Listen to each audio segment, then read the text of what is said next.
उनके गले में उन्होंने बिल्कुल कुत्ते की तरह पट्टा पहन रखा था। उनके सामने दो कटोरे रखे हुए थे, जिनमें एक कटोरे में एक चपाती रखी हुई थी और एक कटोरे में थोड़ा सा पानी, और बिल्कुल कुत्ते की ही तरह अपनी जीभ बाहर निकलकर जैसे कुत्ते हरकतें करते हैं जीभ लपलपाते हुए, वैसे ही कर रहे थे।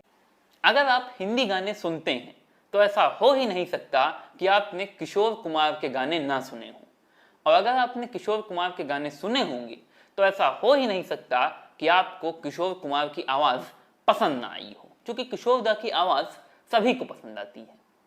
तो आज मैं आपके लिए अपने किस्सों के पिटारे से किशोर कुमार का एक उछलता मचलता खिलखिलाता हुआ किस्सा लेकर आया हूँ। थंबनेल पर तो आपने पढ़ ही लिया होगा, आखिर क्यों किशोर कुमार को बनना पड़ा पागल कुत्ता। अभी आपको ये समझ नहीं आ रहा होगा, अब सिर मत खुजलाइए, वीडियो को पूरा देखिए।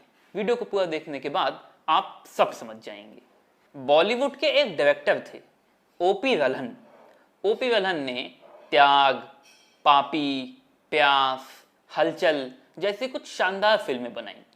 फूल और पत्थर जिस फिल्म ने सुपरस्टार धर्मेंद्र को बॉलीवुड का हीमैन बनाया, उस फूल और पत्थर फिल्म को ओपी वल्हन ने ही बनाया था।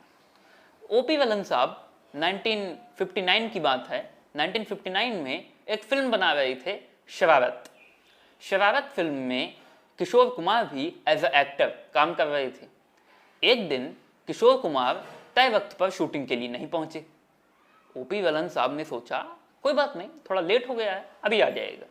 आधे घंटे बीत गए, 1 घंटे बीत गए, 2 घंटे बीत गए, 3 घंटे बीत गए। ओपी वल्हन कितनी देर तक इंतजार करती।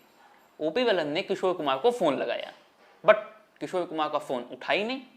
ओपी वल्हन ने तय किया कि वो किशोर के घर जाएंगे और खुद किशोर को शूटिंग पर लेकर आएंगे। ओपी वल्हन किशोर कुमार के घर पहुंची। घर का दरवाजा खुला हुआ था।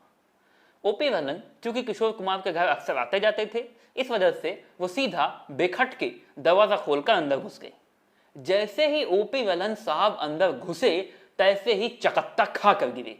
चूंकि अंदर ओपी वल्हन ने जो नजारा देखा, उस नजारे की उन्होंने कल्पना भी नहीं की थी, उन्हें उम्मीद भी नहीं थी उस नजारे की। ओपी वल्हन ने देखा कि किशोर कुमार बिल्कुल जानवर की तरह 4 पैर पर खड़े हुए हैं।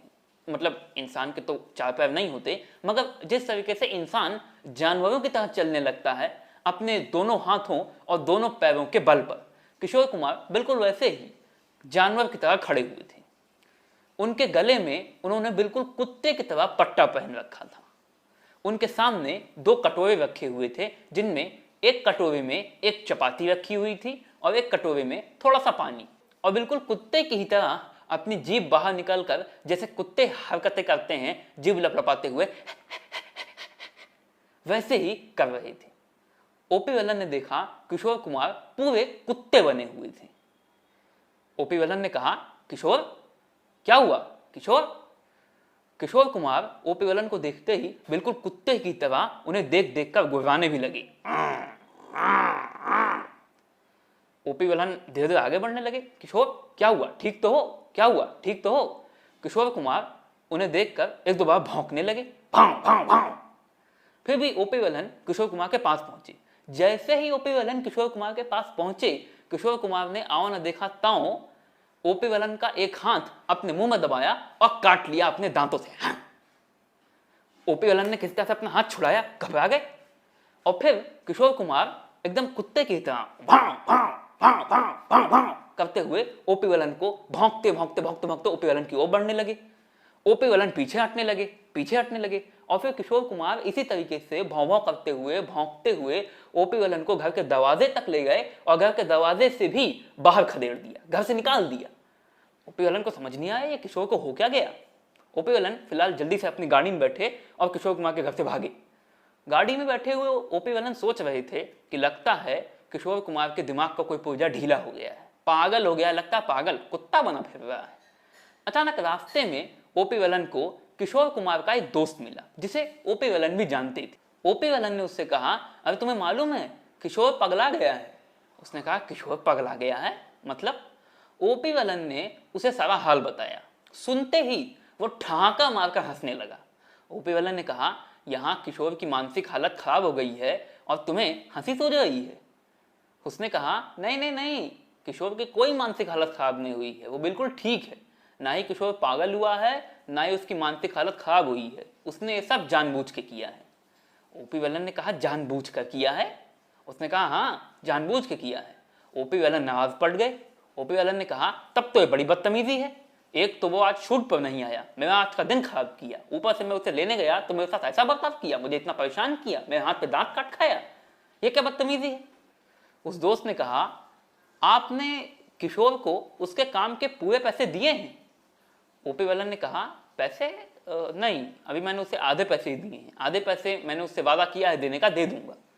उस दोस्त ने कहा बिल्कुल यही बात है, आपको मालूम है किशोर ने आपके साथ ऐसा क्यों किया? ओपी वेलन ने कहा क्यों किया? उसने कहा चूंकि आपने किशोर को अब तक उसके पूरे पैसे नहीं दिए हैं। उस दोस्त ने ओपी वेलन को बताया कि किशोर कुमार हर उस इंसान के साथ ऐसा बर्ताव करते हैं जो इंसान किशोर कुमार को उनके काम के पूरे पैसे नहीं देता। वो अपनी नाराजगी उस इंसान से इसी तरीके से जाहिर करते हैं। आपने किशोर को अब तक उसके काम के पूरे पैसे दिए नहीं हैं, आधे ही पैसे दिए हैं, इसी वजह से उसने अपनी नाराजगी आपको इस तरीके से जताई है। इतना सुनते ही ओपी वेलन के मुंह से बरबस हंसी छूट गई। उन्होंने हंसते हुए कहा अच्छा तो ये बात है, किशोर ने इतना सब कुछ इसलिए किया, चलो कोई बात नहीं, ऐसा करो तुम, मैं नहीं, अगर मैं उसके पास जाऊंगा तो मुझे काट खाएगा, तुम किशोर के पास जाओ और उससे कहो कि वो तुरंत मुझसे सेट पर आकर मिले और इंसान बनकर आए, कुत्ता बनकर नहीं, मैं उसे उसके काम के पूरे पैसे दे दूंगा। उसके कुछ घंटों के बाद किशोर ओपी वेलन से मिलने उनके सेट पर पहुंचे। ओपी वेलन ने उन्हें उनके काम के पैसे दिए और फिर किशोर ने शरारत की शूटिंग पूरी की। तो ऐसे थे किशोर कुमार। किशोर कुमार के जितना हंसमुख, हंसोड़ और मजाकिया कलाकार आज तक बॉलीवुड के इतिहास में दूसरा नहीं हुआ। किशोर कुमार के ज़िंदगी से जुड़ा हुआ ये किस्सा आपको कैसा लगा? अगर अच्छा लगा हो तो वीडियो को लाइक करिए, द बॉलीवुड बॉय को सब्सक्राइब करिए, और अगर आपको किशोर कुमार की ज़िंदगी से जुड़े ऐसे ही हंसोड़, मजाकिया और उछलते खिलखिलाते हुए किस्से सुनने हो तो द बॉलीवुड बॉय पे जरूर आइए।